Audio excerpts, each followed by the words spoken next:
There it is. He timed it right. Counting to explode with the left. Oh, and that right, but Davis took off some of the steam of the punch, but still. Welcome to the motherfucking lady. We're covering today's top boxing news. Okay, and now it's time for another installment of what has fast become the most popular segment here on the channel, Ring IQ Hate Mail! My previous video regarding the leaked audio of Leonard Ellerbe and Al Heyman's conversation about Floyd, and how Al Heyman was quoted as saying he's gonna put his little ass in the ground, a user who goes by the name Who's This E4G said, "Oh my god, this guy's making up a freaking assassination plot on Floyd. LMAO. Ring low IQ, you've done hit an all-time low now, bro." Not your fucking bro. You had to make an alt account just to be able to keep commenting on this channel, because I get the impression this guy's been here before, likely lost his commenting privileges for being a fucking jackass, and he's about to lose them again. He continued, "But when they do off Floyd, you can always do your normal spiel. I quote-unquote told you, just like I said it would happen, quote-unquote. I said it days ago, quote-unquote.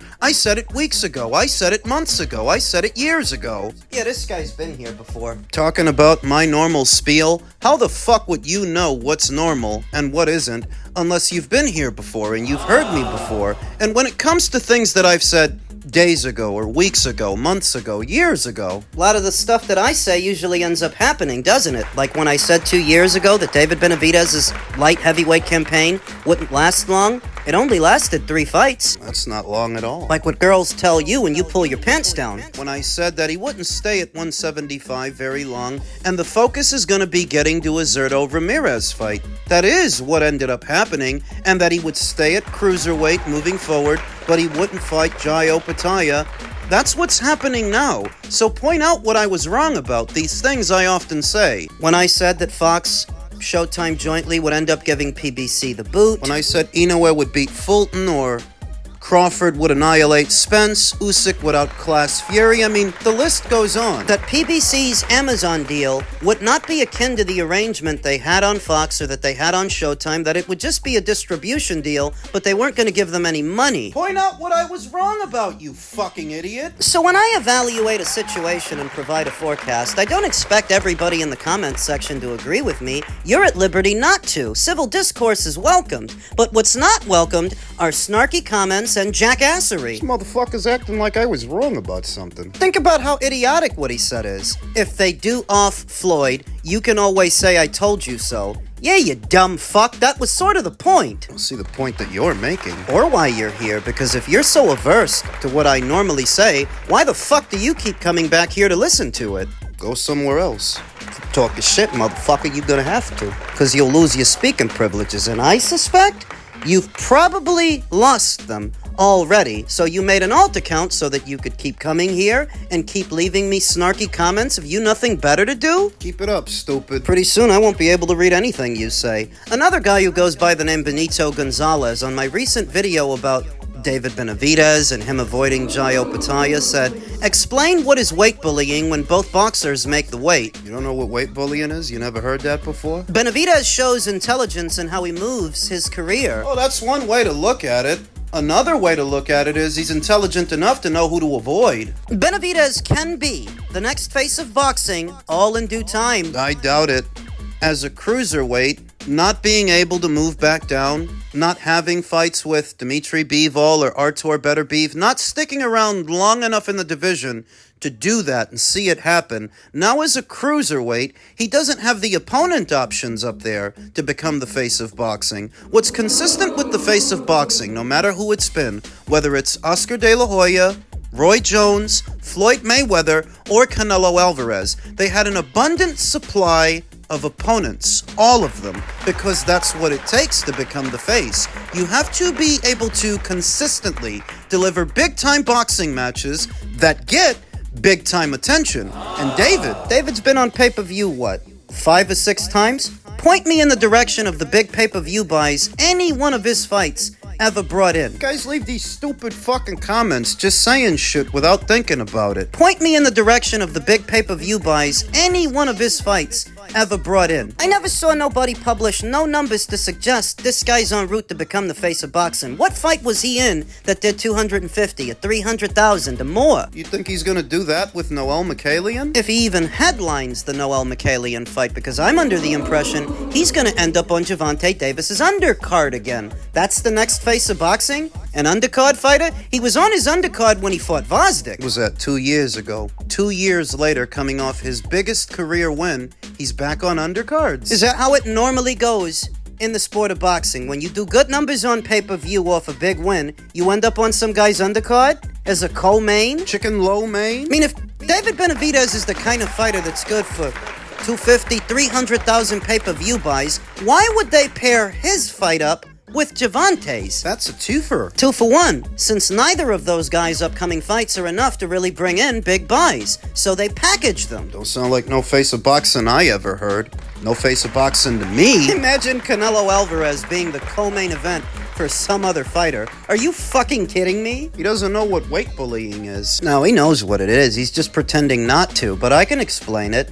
Weight bullying is when a fighter cuts a massive amount of weight to campaign in a division full of smaller fighters. Smaller than he is. Yeah, it's normal for a fighter's walk-around weight to be 15, 20 pounds above where he fights, but anything after that, you're entering the realm of weight bullying. David Benavidez walks around 202 and change, but this is a guy who was fighting at 168. 175. On that podcast with Kamaru Usman and Henry Cejudo, David Benavidez let it slip that he's got to cut in excess of 50 pounds to get down to light heavyweight. So that means this guy's got to be walking around, what, 225? So you were basically a cruiserweight hiding out at lighter weights to fight smaller people. You'll make the weight the same as the other guy, but the night of, you'll blow up like a fucking balloon. And that's what weight bullying is. So act like you have a fucking clue. You must have heard it enough times in enough YouTube videos and comment sections on social media that you know what it is. You just pretend like it's not a thing. So you don't have to criticize David for it. You don't want to criticize him? Don't criticize him. Don't care. You say that he's intelligent in how he manages his career. I say that he's careful. He knows who to avoid. He knows who not to fight. That's why he's never been Ring Magazine or lineal champion in any division where he's campaigned. That's why he doesn't want to do it now, because to do it, he's got to fight Jai. We all know by now he doesn't want to do that. So he'd rather fight Noel Mikhailian on the undercard of Gervonta Davis's upcoming ring return if he does end up returning. How's that for the future face of boxing? What a fucking joke. Speaking of jokes, the WBA has officially labeled Gervonta a champion in recess for the second time this calendar year. The first time was months ago when the new year started. The WBA says Davis' situation could prevent him from defending his lightweight title soon. That means the WBA lightweight championship is now vacant, with Floyd Schofield and Lucas Bahdi ordered to fight for it. If the WBA would have stuck to their guns earlier this year, when they originally labeled Gervonta Davis a champion in recess, they could have then moved to do this fight between Floyd and Lucas months ago, so that we'd already have a newly crowned WBA champion by now. Floyd Schofield sports an unblemished record of 19 wins with no losses and no draws, 13 knockouts. Lucas, he's unbeaten as well. Of Canada. He sports a professional record of 20 wins with no losses and no draws, 15 recorded knockouts. His most famous to date was the knockout win, the upset win, over a then unbeaten Ashton Silva, who Lucas Bahdi fought as a short-notice opponent, a replacement for Floyd Schofield. Initially, it was supposed to be Ashton and Floyd fighting each other. Floyd withdrew, like he usually does, and Lucas stood in his place. Lucas won the fight, and he's been in the public eye ever since. I think he's with Misfits now. Ashton Silva fight that he won took place in July of 2024. Since then, Lucas has fought 3 times and won 3 times. Now he's fighting Floyd Schofield. Underneath it all, I think this is what the Schofields were really after, in spite of their public campaign to get Gervonta Davis in the ring. That was all for the optics. They weren't serious about getting him in the ring because they didn't really think they could, especially having only fought for 1 round in the last 12 months. A Gervonta Davis fight wouldn't have favored them anyway. I don't even like Gervonta Davis, but if the fight would have got made, I would have picked him to knock out Floyd Schofield. Floyd's too aggressive. He doesn't have the style for Gervonta Davis. To beat him, you've got to box him up, use the jab, move around, whereas Floyd is an artillery fighter. He likes to step into his punches, throw combinations, be aggressive. Gervonta would use that against him. He's made to order for Gervonta Davis, and tack on that the night of he would not have fought in over a year, I would have picked Gervonta Davis confidently to knock out Floyd Schofield, but alas, I don't think this was ever about actually getting a Gervonta Davis fight. It was about getting Gervonta Davis's belt,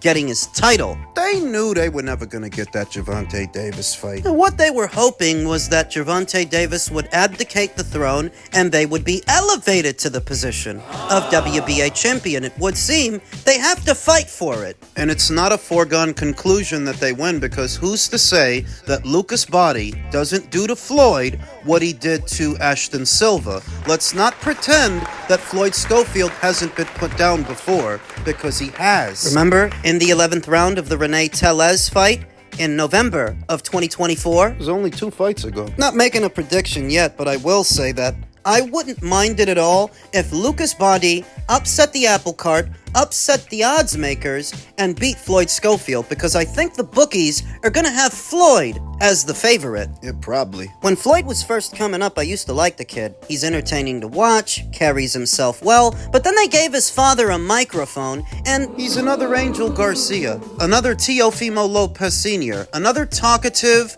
boxing dad who likes the camera time a little bit too much. didn't take too fucking long for the Schofields to become annoying, and then all of these fights that they've withdrawn from, like the Ashton Silva fight, the Shakur Stevenson fight, Pricing themselves out of the Abdullah Mason fight. that I wouldn't mind it at all if Lucas Bahdi humbled the Schofields and beat the odds, but we'll talk more about it when there's an actual fight date, and when that fight date actually approaches. In men's light heavyweight news, Dmitry Bivol to have elbow surgery July 4th, next weekend. Then he plans to face Callum Smith in his next fight, not Artur Beterbiev. I have to admit that I expected better of Dmitry Bivol, but unified light heavyweight champion Dmitry will undergo surgery on his injured left elbow July 4th and will return to fight his WBO top-ranked contender Callum Smith.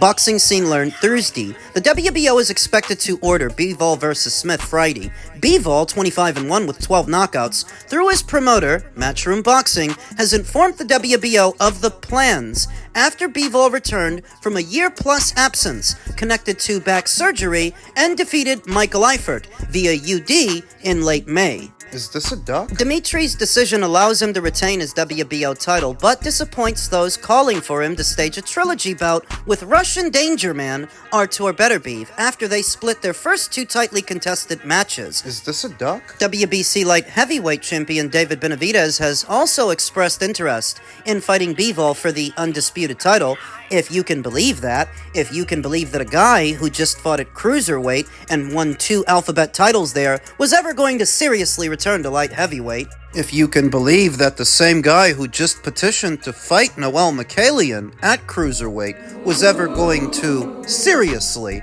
return to light heavyweight. Don't stay stuck on David too long, because this is not about him.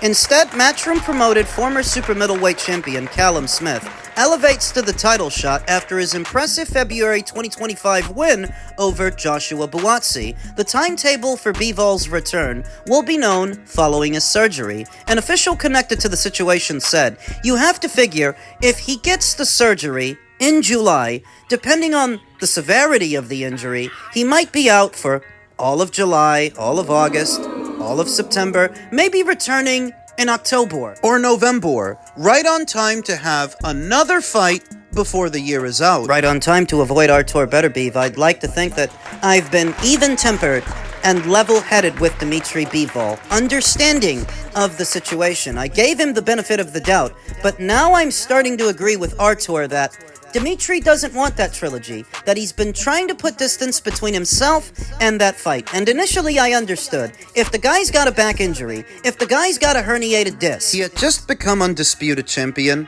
then was about as good a time as any to have that operated on. So I gave him a pass. I understood. But now? and when he decided to fight Michael Eifert in his comeback fight, I gave him a pass for that too, on the premise that the guy had been out for over a year, he had a mandatory outstanding, might as well take care of him en route to the Beterbiev fight, but now? Well, isn't Callum is mandatory too? He is, but fighting a simple mandatory again doesn't take precedent over a trilogy with Artur Beterbiev, and especially when you know that the Beterbiev trilogy pays more than the Callum Smith fight. The only appeal of the Callum Smith fight, honestly, is that it's easier than the Beterbiev fight. You'll get a respectable purse, you won't get peanuts, you'll get something decent, but not what you'd get for Artur. And that's sort of what makes it obvious that Dmitry doesn't really want that third fight with Artur. Artur must be livid right now, but at the same time, Artur Beterbiev's not doing himself any favors. Not having boxed since the second fight with Dmitry, he should have scheduled a comeback fight. By now he should have. I look at the amount of time that has passed in between now and the time that Artur and Dmitry met for the second time, and I tell myself that in that time, Artur Beterbiev could have had 1 or 2 fights, one of which could have been a final eliminator for one of the belts that Dmitry currently holds, so that you can really put him on the spot, and if he still doesn't fight you, you at least get a title out of it. The way they've done it, Artur hasn't been doing much of anything since that second fight, so he's not doing himself any favors, but that doesn't change. Look at it, we're 6 months into the calendar year. They've known for months that Dmitry was going to fight Michael Eifert in his comeback fight, so they should have done their due diligence to get Artur a fight with some ham and egger, somebody in the interim. And 6 months into the new year, he still hasn't fought. And he's not getting any younger. They're not doing what they're supposed to do for Artur Beterbiev. Dmitry, I expected so much better from him. I never thought I'd see the day that I'd have to accuse him of ducking someone, but it looks to me like right now, he is ducking Artur Beterbiev. He doesn't want that third fight. He's gonna drag this out for as long as he can, because I guess he knows Artur's the older fighter. He's not gonna get faster as time progresses. He's not gonna get stronger. Callum is easier to beat. Callum Smith has been out about as long as Artur Beterbiev, but he's not the puncher that Artur Beterbiev is. He's a lot more simple. He's a top contender in the division and a respectable scalp for anybody who can collect it, but he doesn't pose the threat to Dmitry that Artur would. I think Eddie Hearn convinced Dmitry to forego that trilogy and just do a fight in-house, because that's what that would be. Dmitry and Callum are both Matchroom fighters. This might land somewhere in the UK. Might land in Liverpool. When you think about Matchroom's position on DAZN, that has become very crowded as of late, all the promoters there have to do their due diligence to put on the best fights possible, provide the best content possible. So, he wants to do Bivol versus Smith. Maybe they do it in Liverpool, where they can sell out a stadium. And you know they might make that fight a pay-per-view? I wouldn't put it past them. They need big-time fights to spruce up their ultimate tier. Well, you think that fight is pay-per-view worthy? Not really. I don't. At least not to an American audience, maybe a British one, but I don't put it past them.